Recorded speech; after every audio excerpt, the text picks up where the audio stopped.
Assalamu alaikum dear students. My name is Zain Hussain and I am here to teach you physics class 9th. So today's our topic is law of conservation of energy. So let's discuss what is law of conservation of energy. So this law states that energy can neither be created nor be destroyed, but it can be converted from one form to another and the total energy always remains conserved.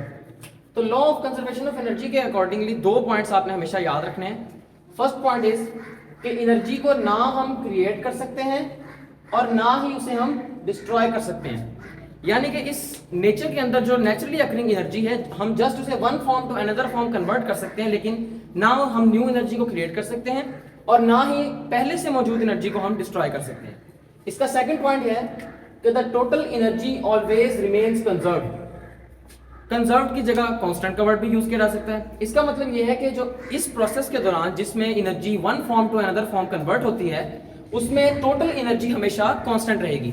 यानी जितनी initial energy है उतनी ही final energy होगी. अब इस statement को हम diagram और कुछ मैथमेटिकल कैलकुलेशंस के थ्रू प्रूव करने जा रहे हैं. सो first of all let's suppose एक ब्लॉक है जिसका मास m है. उसे हमने जमीन से, जिसका नाम हमने पॉइंट C रखा है, एक स्पेसिफिक पॉइंट A तक लिफ्ट किया और वहां पे उसे होल्ड करके रखा जिसका हमने नेम रखा A point.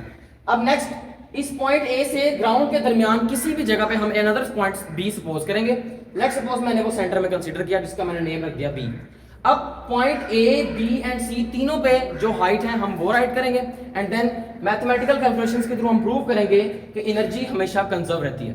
So first of all जो पॉइंट A से ग्राउंड तक टोटल हाइट है वो हमारे पास h होगी एंड पॉइंट B से ग्राउंड तक की जो हाइट है वो अननोन है तो उसे हम लेट्स सपोज x कह देते हैं. अब डायग्राम यहां पे कंप्लीट है. नेक्स्ट अब हम लोग मैथमेटिकल कैलकुलेशंस करने जा रहे हैं. सो फर्स्ट ऑफ ऑल हम क्या करेंगे कि एट पॉइंट A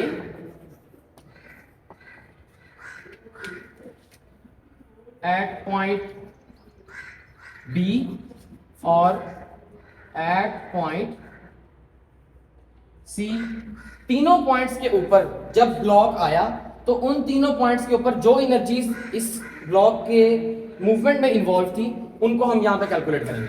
सो अब जब हमने ब्लॉक को जमीन से पॉइंट A तक होल्ड किया, लिफ्ट किया, तो इसके अंदर पोटेंशियल एनर्जी आ गई और जब इसको हमने यहां से छोड़ा तो ये मूवमेंट हुई जिसकी वजह से इसके अंदर काइनेटिक एनर्जी आ गई. सो फर्स्ट ऑफ ऑल हम पोटेंशियल एनर्जी कैलकुलेट करेंगे. That will be potential energy is equal to, formula होता है mgh. अब ब्लॉक का मास कांस्टेंट है, ग्रेविटेशनल एक्सेलरेशन भी कांस्टेंट है, हाइट उस ब्लॉक की A पॉइंट पे h है वो हमने राइट कर दी. ये हमारे पास किसकी वैल्यू आ गई? पोटेंशियल एनर्जी की आ गई. बिल्कुल इसी तरह काइनेटिक एनर्जी कैलकुलेट करेंगे. So kinetic energy is equal to 1/2 mv². ये काइनेटिक एनर्जी का फॉर्मूला हमने राइट किया.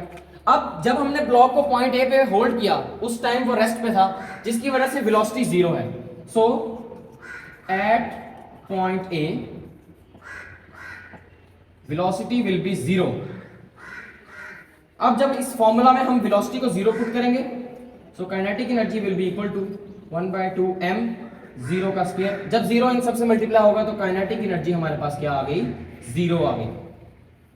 नाउ इस पोटेंशियल एनर्जी और इस काइनेटिक एनर्जी को हम ऐड करेंगे और टोटल एनर्जी पॉइंट A के ऊपर हमारी आ जाएगी.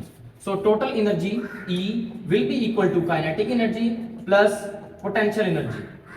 सो काइनेटिक एनर्जी हमारे पास 0 है प्लस पोटेंशियल एनर्जी की वैल्यू हमारे पास क्या आई है? mgh आई है. So total energy at point A को डिनोट करने के लिए मैं यहाँ पे सबस्क्रिप्ट में A राइट कर देता हूँ. Will be equal to mgh. इसे आपने इक्वेशन 1 का नेम दे देना है.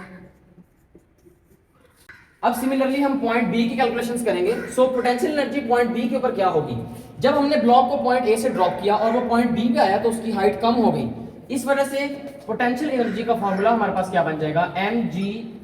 क्योंकि हाइट में से कुछ चीज माइनस हुई है सो हम अननोन है इस वजह से x राइट कर देंगे. सो ये बन जाएगा mgh माइनस x. अब इसको सिंपली मल्टीप्लाई करेंगे.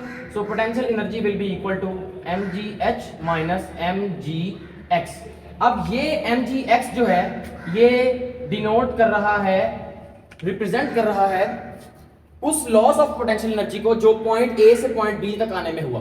अब जितना लॉस हुआ पोटेंशियल एनर्जी का पॉइंट A से पॉइंट B तक आते हुए वही potential energy as kinetic energy gain हो जाएगी, या इन सिंपल वर्ड्स अगर हम कहें तो कन्वर्ट हो जाएगी according to the statement. So kinetic energy will be equal to mgx, यानी कि जितनी एनर्जी लॉस हुई उतनी ही गेन हो गई। सो पोटेंशियल एनर्जी को भी आपने सेव करना है और kinetic energy. Now total energy E at point B will be equal to kinetic energy plus potential energy. Simply इन दोनों को ऐड करेंगे, kinetic energy mgx plus potential energy mgh minus mgx, ये plus minus cancel. So total energy at point B will be mgh। इसे आपने equation B का name दे देना। अब हम पॉइंट C की कैलकुलेशंस करेंगे। उसमें क्या होगा कि potential energy will be equal to mgh होता है फॉर्मूला।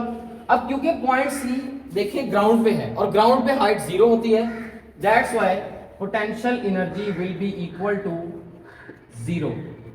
क्योंकि 0 इनसे मल्टीप्लाई होगा तो पोटेंशियल एनर्जी हमारे पास क्या आ गई, 0 आ गई। अब क्योंकि ब्लॉक पॉइंट A से C तक अपनी फाइनल डेस्टिनेशन तक पहुंच चुका है, तो जितनी उसकी टोटल पोटेंशियल एनर्जी थी इनिशियली वो सारी कन्वर्ट हो जाएगी काइनेटिक एनर्जी में जब वो पॉइंट C पे पहुंचेगा। सो टोटल पोटेंशियल एनर्जी हमारे पास mgh थी पॉइंट A पे, अब पॉइंट C पे वो काइनेटिक में कन्वर्ट हो गई। So kinetic energy will be equal to mgh आ जाएगा। अब अगेन इस पॉइंट के ऊपर भी हम टोटल एनर्जी को कैलकुलेट करेंगे। So total energy at point C will be equal to kinetic energy plus potential energy. इन दोनों को ऐड करेंगे तो काइनेटिक एनर्जी हमारे पास mgh है प्लस पोटेंशियल एनर्जी हमारे पास 0 है। So total energy at point C will also be mgh। इसको आपने इक्वेशन C का नेम देना है। सो अब आप देख सकते हैं कि point A, B and C तीनों के ऊपर जो हमारी टोटल एनर्जी है वो सेम आई है। So it is clear from point A, B and C that energy at all 3 points remains conserved। और यही हमारी law of conservation of energy की स्टेटमेंट है। सो स्टूडेंट्स, आई होप आपको आज का हमारा टॉपिक क्लियर हुआ होगा। मिलते हैं किसी नई वीडियो में किसी नए टॉपिक के साथ, तब तक के लिए अल्लाह हाफिज।